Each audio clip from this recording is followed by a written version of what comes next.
தமிழ்நாட்டில் எத்தனையோ கோவில்கள் இருந்தாலும் அவற்றில் தனித்துவமானது தஞ்சை பெரிய கோவில். ஒட்டுமொத்த இந்தியாவை எடுத்துக் கொண்டாலும் மிகப் பெரிய இந்து கோவில்கள் தமிழ்நாட்டில்தான் இருக்கின்றன. இந்தியாவில் உள்ள பிரபல இந்து கோவில்களை பட்டியலிட்டால், தமிழகத்திலிருந்து திருவரங்கம் கோவில், மதுரை மீனாட்சி அம்மன் கோவில், ராமேஸ்வரத்தில் உள்ள ராமநாதசுவாமி கோவில், தஞ்சாவூரில் உள்ள பெருவுடையார் கோவில் ஆகிய கோவில்கள் நிச்சயம் இடம்பெறும். இந்த கோவில்களில் தஞ்சாவூர் பெருவுடையார் ஆலயம் ஒரு தனித்தன்மை வாய்ந்த கோவில். சுமார் 1000 ஆண்டுகள் பழமையான இந்த கோவில் தமிழ்நாட்டிலேயே மிகப்பெரிய விமானத்தை உடைய கோவிலாக விளங்குகிறது. முத்தரைய மன்னன் ஒருவரை தோற்கடித்து சோழ பேரரசை நிறுவியபோது தஞ்சையை சோழ நாட்டின் தலைநகரமாக ஆக்கினான். இந்தியாவின் தமிழ்நாட்டின் மையப்பகுதியில் இந்த தஞ்சாவூர் பெரிய கோவில் ஆனது அமைந்துள்ளது. இந்த கோவிலில் உள்ள கட்டிடக்கலையின் அதிசயம் தென்னிந்தியாவின் மிகப்பெரிய வம்சங்களில் ஒன்றான சோழர்களின் பெருமை மற்றும் கலாச்சார பாரம்பரியத்திற்கு ஒரு சான்றாக இன்றளவும் நிலைத்து நிற்கின்றது. நேர்த்தியான கைவினை திறன் மற்றும் பல்வேறு வகையான ஆன்மீக அதிசயங்கள் நிறைந்துள்ளதால் உலகம் முழுவதும் உள்ள சுற்றுலா பயணிகள் வந்து செல்கிறார்கள். ராஜராஜ சோழன் ஆட்சிக்கு வந்தபோது சோழநாடு வளமடைய ஆரம்பித்திருந்தது. பெரும் செல்வம் குவிய ஆரம்பித்தது. காஞ்சிபுரத்தில் ராஜசிம்ம பல்லவனால் கட்டப்பட்ட கைலாசநாதர் கோவில் ராஜராஜ சோழனை பெரிதும் கவர்ந்தது. அதன் விளைவாகவே தஞ்சை பெரிய கோவில் கட்டப்பட்டது.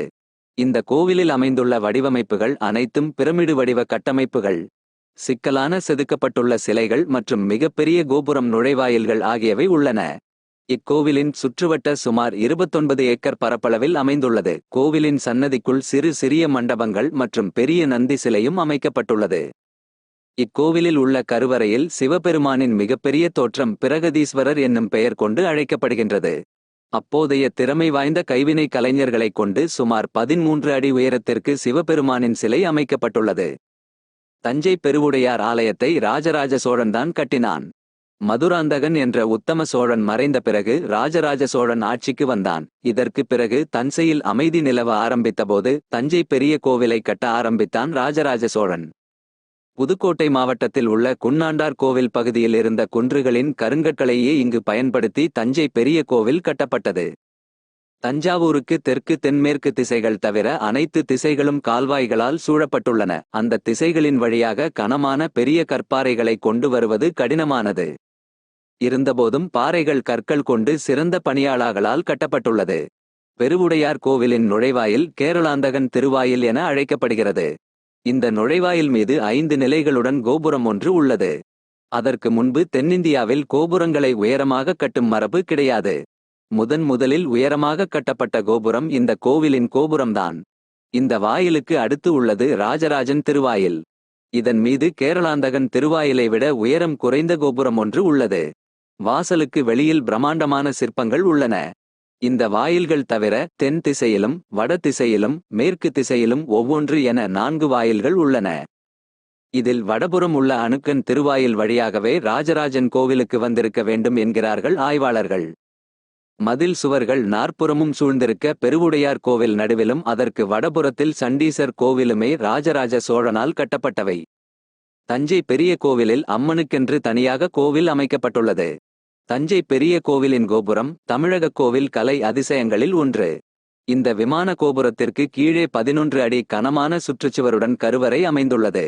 இதன் நடுவில் பிரம்மாண்டமான லிங்க திருமேனி அமைந்துள்ளது. இதற்கு மேலே முதல் தளத்தில் ஒரு சுற்றறை ஒன்று உள்ளது. இந்த சுற்றறையில் சோழர் கால நாயக்கர் கால ஓவியங்கள் உள்ளன. சிவபெருமானே நாட்டியம் ஆடுவதைப் போன்ற சிற்பங்களும் உள்ளன. இந்த முதல் தளத்திற்கு மேலே 13 அடுக்குகளாக விமானம் கட்டப்பட்டுள்ளது. விமானத்தின் உச்சியில் 12 அடி உயரமுள்ள கலசம் அமைக்கப்பட்டுள்ளது. இந்த விமானம் தரையிலிருந்து 60 மீட்டர் உயரமுள்ளது. கோவில் விமானத்தின் மேல் உள்ள கல் 80 டன் எடையை கொண்டது என்றும் இதனை அழகி என்ற கிழவி பரிசாக கொடுத்தாள் என்றும் கூறப்படுகிறது. 216 அடி உடைய விமானத்தை பொறுத்தவரை அவை எப்படி கட்டப்பட்டன என்பதற்கு கல்வெட்டு சான்றுகள் கிடையாது.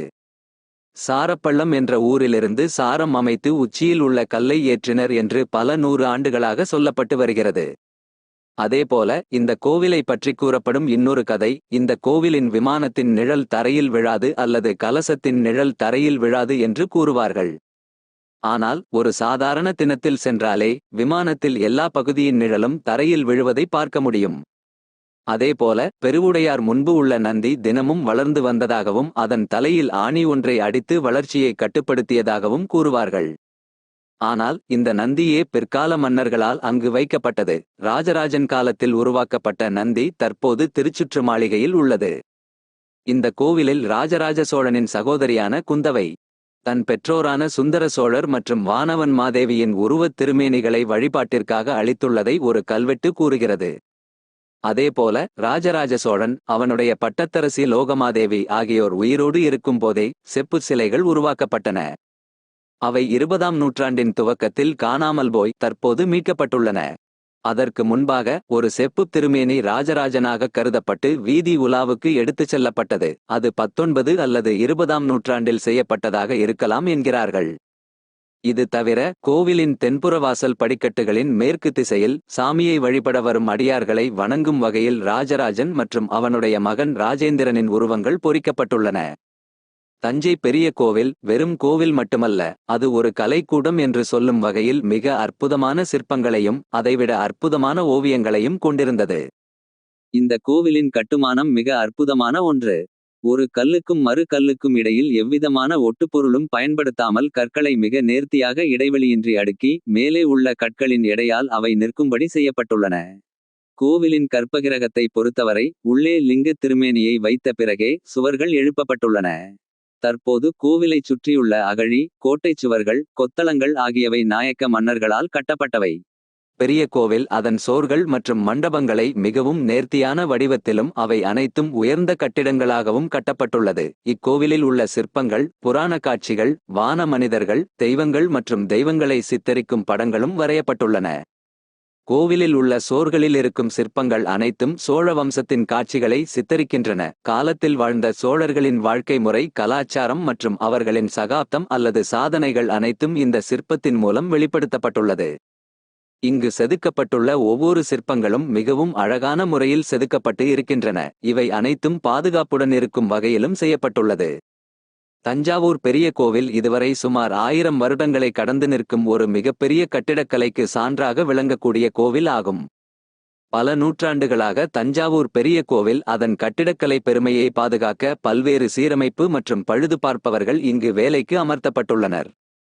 தஞ்சாவூர் பெரிய கோவிலில் அனைத்து தரப்பு பக்தர்களும் வந்து வழிபடும் தலமாகவும், பாரம்பரிய இசை மற்றும் நடன நிகழ்ச்சிகள் மற்றும் ஆன்மீக சொற்பொழிவுகள் போன்ற பல்வேறு கலாச்சார நிகழ்வுகள் இக்கோவிலின் வளாகத்தில் நடைபெறுகின்றன. இந்த நிகழ்வுகள் அனைத்தும் இக்கோவிலில் உள்ள கலைகளை உயிருடன் வைத்திருப்பதற்கு மேலும் உதவுகிறது. மேலும் இங்கு நடைபெறும் நிகழ்ச்சிகள் கோவிலின் கட்டமைப்பு மற்றும் சோழர்களின் வரலாற்றை எடுத்துரைக்கும் விதமாக அமைகின்றது. பூகம்பம் ஏற்பட்டால் மணல் அசைந்து கொடுக்கும் தன்மை உடையது. கோயில் எந்தவித சேதமும் இல்லாமல் அப்படியே நிலைத்து நிற்கும் தன்மை உடையது.